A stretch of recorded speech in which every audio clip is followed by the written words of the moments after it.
രണ്ടാമത്തെ നരകത്തെ വിലക്ക് വാങ്ങുന്ന രണ്ടാമത്തെ വിഭാഗം ആരാ? നരകത്തെ വിലക്ക് വാങ്ങുന്ന രണ്ടാമത്തെ വിഭാഗം ആരാ?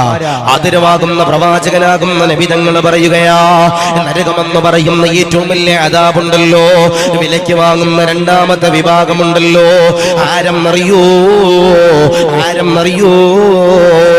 ലോകത്തിന്റെ പ്രവാചകനാകുന്ന നബി തങ്ങൾ പറയുകയാ, ശിർക്ക് ചെയ്യുന്നവരാരാ? ശിർക്ക് ചെയ്യുന്നവരാരാ? അവരെന്റെ പ്രിയമുള്ളവരെ, അവരെ നരകത്തിലാ, അവരെ നരകം വിറക്ക് വാങ്ങുന്നവരാ. അല്ലാഹുവിന്റെ ഖുർആനിലൂടെ അല്ലാഹ് പറയുകയാ, ഇന്നഹു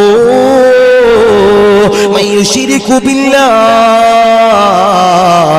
ഫഖദ് ഹറമല്ലാഹു അലൈഹിൽ ജന്ന വമഅവാഹു النار وما للظالمين من أنصار. അല്ലാഹുവിന്റെ ഖുർആനിലൂടെ അല്ലാഹ് പറയുകയാ, ആരെങ്കിലും ഒരാൾ ശിർക്ക് ചെയ്യുന്നവരാരാ? ശിർക്ക് എന്ന് പറഞ്ഞാൽ ആരാ? അല്ലാഹുവിന് വല്ലവനും പങ്കു ചേർക്കുന്ന പക്ഷമുണ്ടല്ലോ, അവരെന്റെ പ്രിയമുള്ളവരെ സ്വർഗ്ഗത്തിലെ കടക്കൂല, നരകമുണ്ടല്ലോ അവന്റെ വാസസ്ഥലമായിരിക്കുന്നതാ. ആദരവാകുന്ന പ്രവാചകനാകുന്ന നബി തങ്ങൾ പറയുകയാ, ശിർക്ക് ചെയ്യുന്നവരാരാ? അല്ലാഹുവിനോട് പങ്കു ചേർക്കുന്നവരാരാ? ഇവിടെ ഇരിക്കുന്ന സഹോദരങ്ങളോട് പറയുകയാ, ഉസ്താദേ ബിസിനസ്സിൽ ലാഭമില്ല, ബിസിനസ്സിൽ ബറക്കത്തില്ല, ബിസിനസ്സിൽ സന്തോഷമില്ല, ലക്ഷക്കണക്കാണ് രൂപ കടങ്ങളാണല്ലോ എന്ന് പറയുന്നവരോട് പറയുകയാ, ഏതെങ്കിലും ഒരു സഹോദരിയുണ്ടല്ലോ, ഏതെങ്കിലും ഒരു സഹോദരനുണ്ടല്ലോ, കച്ചവടത്തിൽ ലാഭമില്ലാതെ വരുമ്പോ, ഭർത്താവിന്റെ ജോലിയിൽ സന്തോഷമില്ലാതെ വരുമ്പോ, ഏതെങ്കിലും ജ്യോത്സ്യന്മാരുടെ ചാരത്ത് ചെന്നുകൊണ്ട് സുബ്ഹാനല്ലാഹ് പകിട നിരത്തുന്നവരോട് പറയുകയാ, അവര് നരകത്തിലാ, അവര് നരകത്തിലാ, അവര് സ്വർഗ്ഗത്തിലെ കടക്കൂല. നബിയുനാ മുഹമ്മദ് മുസ്തഫ സല്ലല്ലാഹു അലൈഹി വസല്ലം നബി തങ്ങൾ പറയാ, അല്ലാഹുവിന്റെ ഖുർആൻ പറയാ, ശിർക്ക് ചെയ്യുന്നവരാരാ? അവര് സ്വർഗ്ഗത്തിൽ കടക്കില്ല, അവര് നരകത്തിന്റെ അവകാശികളാ. നബിയുനാ മുഹമ്മദ് മുസ്തഫ സല്ലല്ലാഹു അലൈഹി വസല്ലം അല്ലാഹു കാത്തിരിക്കുമാറാവട്ടെ, അല്ലാഹു ഈമാൻ നൽകുമാറാവട്ടെ. ആരാണ് മുശ്രിക്ക്? ആരാണ് ശിർക്ക് ചെയ്യുന്നവൻ എന്ന് പറഞ്ഞാൽ ആരാ? അല്ലാഹുവിന്റെ കൂടെ പങ്കു ചേർക്കുന്നവനാരാ? അതിന്റെ ഏറ്റവും വലിയ ഉദാഹരണം നമ്മുടെ നാട്ടില് ചില സഹോദരിമാരൊക്കെ ഉണ്ടാവും, തുറന്നു പറയാ, 5 കൊല്ലമായി വലിയ ബിസിനസ് ഒക്കെ തുടങ്ങി, ലാഭമില്ല, കടങ്ങളാണ്, വീട് വെക്കാൻ പറ്റണില്ല, സ്വന്തമായിട്ട് ഒരു തുണ്ട് ഭൂമി പോലും ഇല്ല. ആ സമയത്ത് ചില ആളുകള് ഉസ്താദന്മാരുടെ അടുത്ത് പോകുന്നതിനു പകരം ഏതെങ്കിലുമൊക്കെ ജ്യോത്സ്യന്മാരുടെ ചാരത്ത് നിന്ന് പകിട നിരത്തിയിട്ട് നിങ്ങള് അവിടെ ചെന്നുകൊണ്ട് എന്തെങ്കിലുമൊക്കെ ഹോമങ്ങളൊക്കെ നടത്തിയിട്ട് അങ്ങനെ ശിർക്ക് ചെയ്യുന്നവരുണ്ട്. അല്ലെങ്കിൽ അള്ളാഹുവിനോട് പങ്കു ചേർത്ത് വേറെ രീതിയിൽ ശിർക്ക് ചെയ്യുന്നവരുണ്ട്. ശിർക്ക് ചെയ്യുന്നവരാരാ? അവര് നരകം വിലക്ക് വാങ്ങുന്ന രണ്ടാമത്തെ വിഭാഗം എന്ന് നബിയുനാ മുഹമ്മദ് മുസ്തഫ സല്ലല്ലാഹു അലൈഹി വസല്ലം അല്ലാഹു കാത്തിരിക്കുമാറാവട്ടെ, അല്ലാഹു ഈമാൻ നൽകി അനുഗ്രഹിക്കുമാറാവട്ടെ. ഞാൻ എന്റെ പ്രിയപ്പെട്ട സഹോദരിമാരോട്, ഞാൻ എന്റെ പ്രിയപ്പെട്ട സഹോദരങ്ങളോട് പറയാ, ഒരിക്കലും മുശ്രിക്കീങ്ങളാകാൻ പാടില്ല, ഒരിക്കലും ശിർക്ക് ചെയ്യുന്നവരായിട്ട് നമ്മുടെ ജീവിതത്തിൽ എന്റെ പ്രിയപ്പെട്ടവരെ ഒരു കടമയും നമ്മുടെ ജീവിതത്തിൽ വരാൻ പാടില്ല. അല്ലാഹു കാത്തിരിക്കുമാറാവട്ടെ, അല്ലാഹു ഈമാൻ നൽകി അനുഗ്രഹിക്കുമാറാവട്ടെ. അപ്പോ ഒന്ന് മഹാനാകുന്ന നബി തങ്ങൾ പറയാ, സത്യനിഷേധികൾ നരകത്തിലാ. നബിയുനാ മുഹമ്മദ് മുസ്തഫ സല്ലല്ലാഹു അലൈഹി വസല്ലം രണ്ടാമത്തെ വിഭാഗം ശിർക്ക് ചെയ്യുന്നവരാരാ? അവരും നരകം വിലക്ക് വാങ്ങുന്നവരാ. നബിയുനാ മുഹമ്മദ് മുസ്തഫ സല്ലല്ലാഹു അലൈഹി വസല്ലം മൂന്നാമത്തെ വിഭാഗം ആരാ? ആദരവാകുന്ന പ്രവാചകനാകുന്ന നബി തങ്ങൾ പറയുകയാ, മൂന്നാമത്തേതാ? മഹാനാകുന്ന പ്രവാചകനാകുന്ന നബി തങ്ങള് മദീന പള്ളിയിലേക്ക് കടന്നു വരികയാ. ആയിരക്കണക്കാന സഹാബത്തിനോട് പറയുകയാ, സഹാബാ നരകം വിലയ്ക്ക് വാങ്ങുന്ന മൂന്നാമത്തെ വിഭാഗമുണ്ടല്ലോ, സ്വർഗത്തിൽ കിടക്കാതെ നരകം വിലയ്ക്ക് വാങ്ങുന്ന മൂന്നാമത്തെ വിഭാഗമെന്ന് പറയുന്നത് നബി തങ്ങൾ പറയുകയാ, മുനാഫിഖീങ്ങളാരാ, കപട വിശ്വാസികളാരാ, അവരതാ നരകത്തിന്റെ വിറക് കൊള്ളികളാ.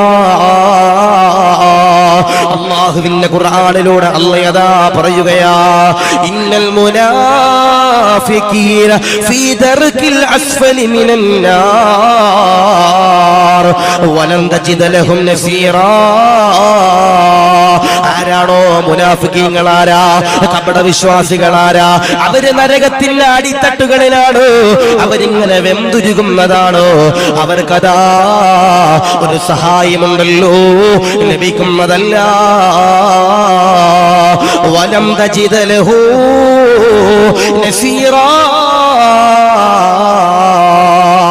കപട വിശ്വാസികൾക്കുണ്ടല്ലോ നരകത്തില് ഒരു സഹായവും ലഭിക്കില്ല. നബിയുനാ മുഹമ്മദ് മുസ്തഫ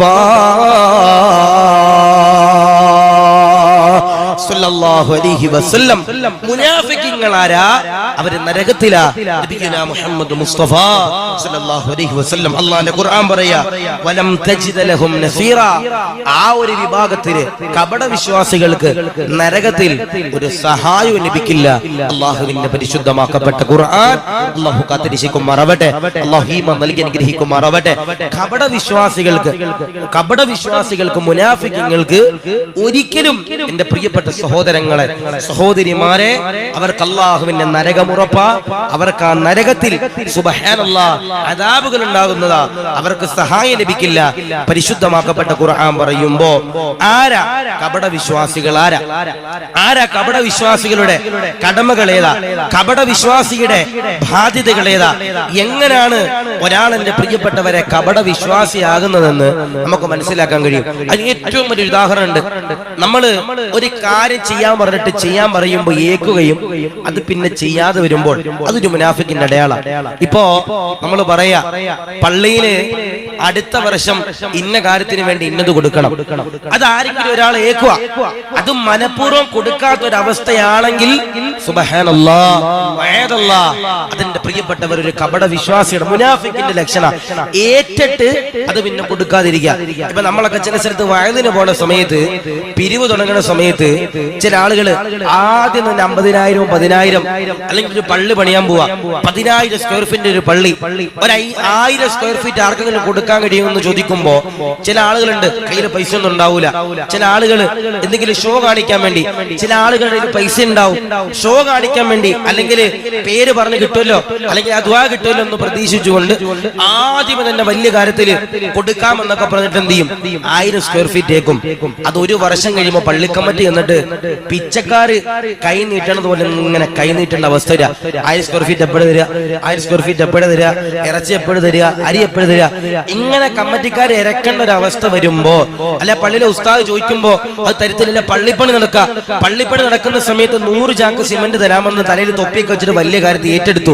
ഇവന്റെ മനസ്സിലുണ്ട് കൊടുക്കൂല. പള്ളി കമ്മിറ്റിക്കാർ ചെന്ന് ചോദിച്ച് ഗതികെട്ടിട്ട് അവസാനം ഈ ചങ്ങാതി കയ്യിലുണ്ടിട്ടും കൊടുത്തില്ലെങ്കിൽ അതെന്തിന്റെ ലക്ഷണ? അത് മുനാഫിക്കീങ്ങളുടെ അടയാളമാ. മുനാഫിക്കീങ്ങൾ കപട വിശ്വാസികളാരാ, അവര് നരകത്തിലാ. നബിയുനാ മുഹമ്മദ് മുസ്തഫ സല്ലല്ലാഹു അലൈഹി വസല്ലം അല്ലാഹു കാത്തിരിക്കുമാറാവട്ടെ, അല്ലാഹു ഈമാൻ നൽകുമാറാവട്ടെ, അല്ലാഹു സലാമത്താക്കി അനുഗ്രഹിക്കുമാറാവട്ടെ. അതുകൊണ്ട് നിങ്ങളോട് പറയാ, ആരാണോ കപട വിശ്വാസികളാരാ, അവർക്ക് നരകമുറപ്പാണ്. അവർക്ക് വലൻ തജിദ ലഹും നസീറാ, അവർക്ക് ആ നരകത്തിൽ യാതൊരുവിധ സഹായം ലഭിക്കില്ല. നബിയുനാ മുഹമ്മദ് മുസ്തഫ സല്ലല്ലാഹു അലൈഹി വസല്ലം അല്ലാഹു കാത്തിരിക്കുമാറാവട്ടെ, അല്ലാഹു ഈമാൻ നൽകി അനുഗ്രഹിക്കുമാറാവട്ടെ. അപ്പോൾ ഒന്നാമത്തെ വിഭാഗം എന്ന് പറയുന്നത് സത്യനിഷേധികൾ നരകത്തില, 2 ശിർക്ക് ചെയ്യുന്നവർ നരകത്തില, 3 കപട വിശ്വാസികൾ നരകത്തില, 4ാമതായി മഹാനാകുന്ന നബിതങ്ങൾ പറയാ, അതിരമാകുന്ന പ്രവാചകനാകുന്ന നബിതങ്ങൾ 4ാമതായി പറയുകയാ, ദുനിയാവിന് വേണ്ടി ദീനിനെ വിൽക്കുന്നവരാരാ, ദുനിയാവിന് വേണ്ടി ദീനിനെ വിൽക്കുന്നവരാരാ, ഇന്നല്ലദീന യക്തുമൂന മാ